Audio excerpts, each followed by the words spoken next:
Je vous propose maintenant un nouveau chapitre, toujours sur les factures d'achat sur EBP Compta. Donc nous avons bien vu les différentes factures d'achat avec les remises, les avoirs et les escomptes. Maintenant, nous allons voir un nouveau chapitre avec les emballages. Nous allons voir tous les cas de figure que vous pouvez rencontrer lorsque vous recevez des factures avec des emballages. Alors bien sûr, ça tout dépend de votre activité, mais nous verrons donc notamment les factures avec ce qu'on appelle les emballages perdus et récupérables, les emballages récupérables non identifiables, les emballages consignés, puisque ça peut arriver aussi en fonction de la nature du produit que vous ayez des emballages consignés. Lorsque éventuellement après le fournisseur vous les reprend au prix de la consignation, ou s'ils ont été éventuellement endommagés, à un prix inférieur. Et dernier cas de figure, nous verrons effectivement si vous souhaitez vous garder les emballages consignés, nous verrons donc l'écriture à passer. La première facture d'emballage que je vous propose, ce sont ce qu'on appelle les emballages perdus. Donc là, par rapport à votre activité, donc lorsque vous envoyez vos produits, vous avez besoin de carton. Donc effectivement, c'est vraiment ici ce qu'on appelle des autres approvisionnements. Vous verrez au niveau des écritures comptables. Donc là, tout simplement, vous recevez une facture avec uniquement à une société, par exemple, qui est vraiment spécialisée dans tout ce qui est emballage.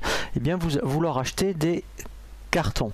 Donc là après nous allons voir comment enregistrer donc les emballages, ensuite la TVA et le TTC, et là toujours pareil, nous réglons un peu plus tard donc comment on va voir pour constater le fournisseur. On va voir donc maintenant sur EBP Compta comment saisir une facture d'emballage qu'on appelle perdu. Donc pour vous en fait ça vient en complément de votre achat par exemple de l'écran. Donc pour envoyer votre écran à un client, vous avez besoin de carton.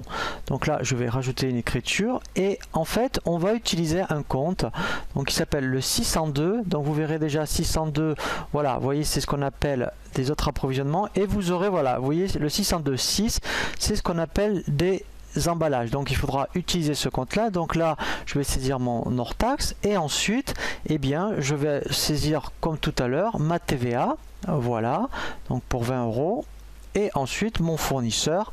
Donc là mettons il n'existe pas, je vais le créer. Donc là je fais ajouter, appeler 401 plastique.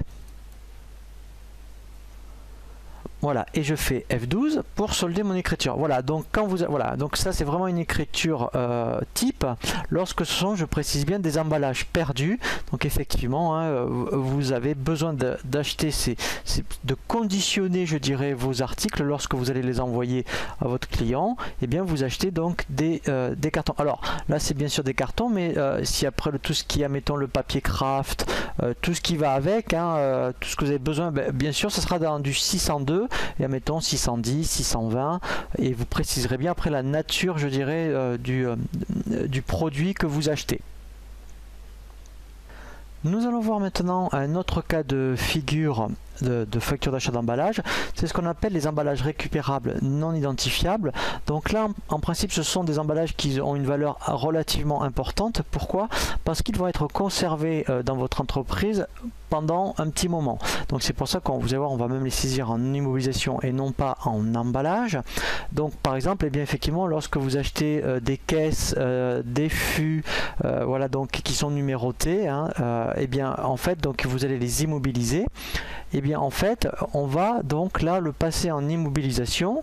Donc là, on va voir concrètement dans quel compte on va mettre les 1000 €, et après la TVA et le fournisseur. Au niveau de BP Compta, donc l'écriture qu'il faut saisir lorsque ce sont des emballages non récupérables identifiables, il va falloir utiliser un compte d'immobilisation. Alors 218,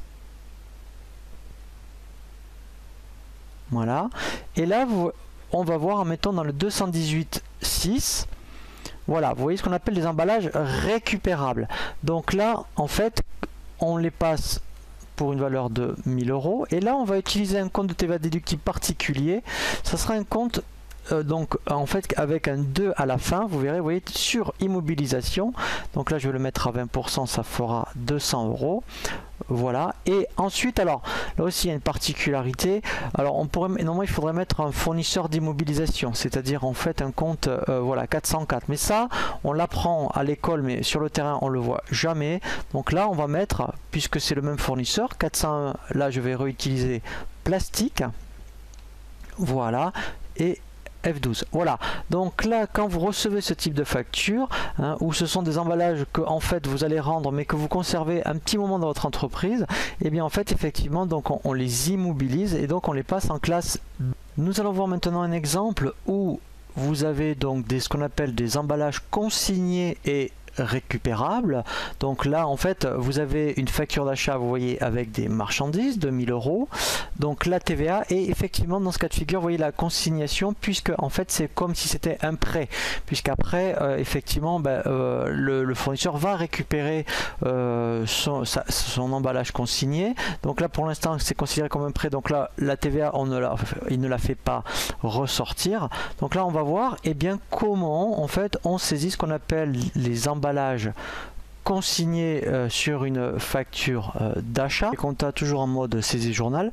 Comment saisir une facture d'achat d'emballage consigné? Donc dans un premier temps, ça ne change pas, on va donc passer notre compte d'achat de marchandises. Ici, voilà. Donc là je prends mon achat de marchandises. Donc là mettons j'en ai pour 1000 €. Ensuite, donc là, ce qui va se passer, je vais saisir ma TVA. Voilà. Et ensuite, c'est là où je vais constater mon emballage consigné. Donc c'est un compte particulier, c'est un compte 409. Voilà. Et ici, vous avez, vous voyez, 409.6.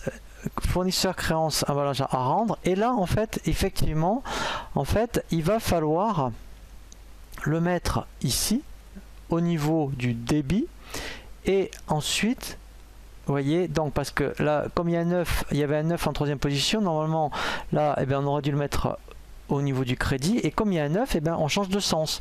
Donc c'est un peu comme l'histoire du tutoriel pour les remises 609 709, on le saisit à l'envers.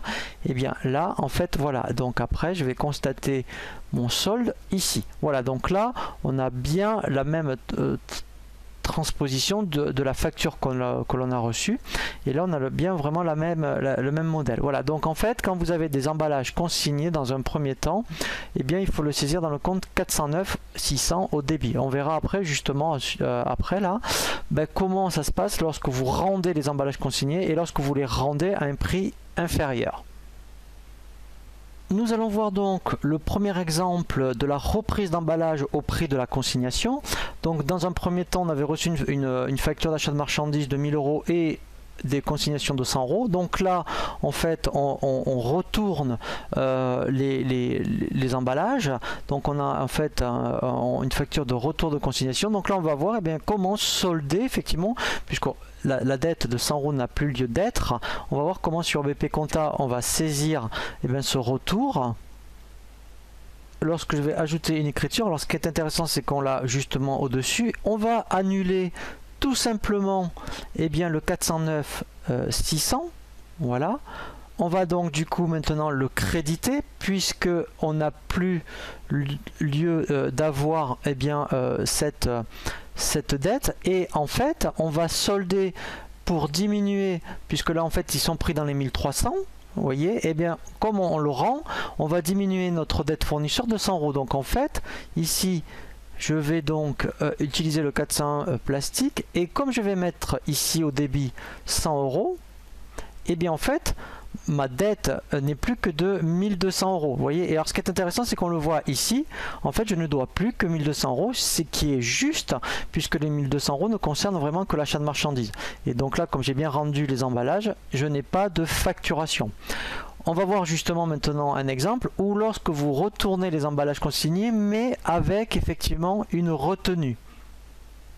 Nous allons voir donc maintenant un exemple où effectivement lorsque vous retournez les emballages qui vous avaient été consignés, eh bien il y a un abattement. Par exemple là il se trouve, c'est un exemple de 10 €, ça peut être pour parce que vous retournez les emballages mais en fait endommagés, donc ça peut être voilà, où vous en avez perdu un. Voilà, donc en fait eh bien vous avez un abattement, donc on va constater une charge qu'on va appeler un malus sur emballage, et du coup en fait on ne va plus que vous le récupérer pour 88 € et non pas pour 100 €. Donc on va voir maintenant sur BP Compta comment on saisit, c'est un avoir là, vous voyez, mais avec un abattement. Donc sur BP Compta, ici, première chose que je vais faire, en fait, donc, ce qui est sûr, c'est qu'il faut que je solde par contre le 4096, voilà, on va le solder quoi qu'il arrive de 100 €.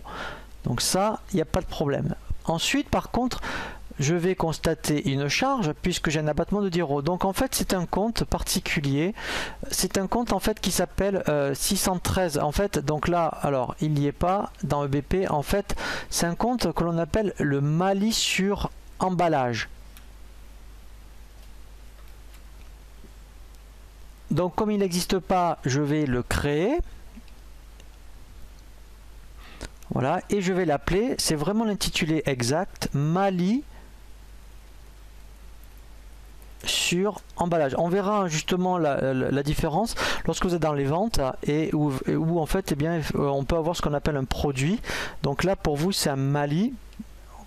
Voilà, puisque vous c'est une charge, on vous facture 10 €. Alors autant pour moi, excusez-moi, je vais le mettre ici. Voilà. Ensuite donc vous avez de la TVA, donc ça ne change pas, donc voilà.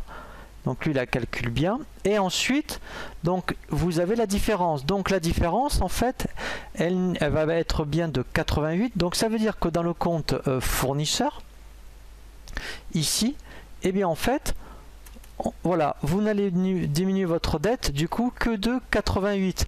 Puisqu'en fait, comme il y a un problème sur les emballages qui est dû de votre faute, et bien en fait, au lieu de diminuer votre dette fournisseur de 100 €, vous ne la diminuez plus que de 88 €.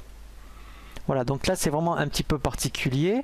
Voilà, donc ce qu'il faut surtout retenir, c'est que quand le fournisseur vous reprend les emballages consignés mais à un prix inférieur, le compte de charge c'est le 613, 600 qui s'appelle malus sur emballage. Dernier cas que nous allons voir dans les emballages consignés, c'est lorsque eh bien, vous gardez les emballages. Et bien dans ce cas-là, en fait, pour vous, ça va être un achat d'emballage, tout simplement. Et en fait, voilà, donc là, du coup, vous allez avoir de la TVA. Et donc après, eh bien, vous réglerez par rapport au compte fournisseur. Donc là, on va voir tout simplement comment en fait on va passer directement cette écriture. Je vais donc ajouter mon écriture. Donc là tout simplement, eh bien, puisque du coup on revient dans du cas classique, ça va être un achat d'emballage dans ce cas là. Alors par contre, donc là en fait ça va être pour de hors taxe, donc là mettons ça va faire 83 €.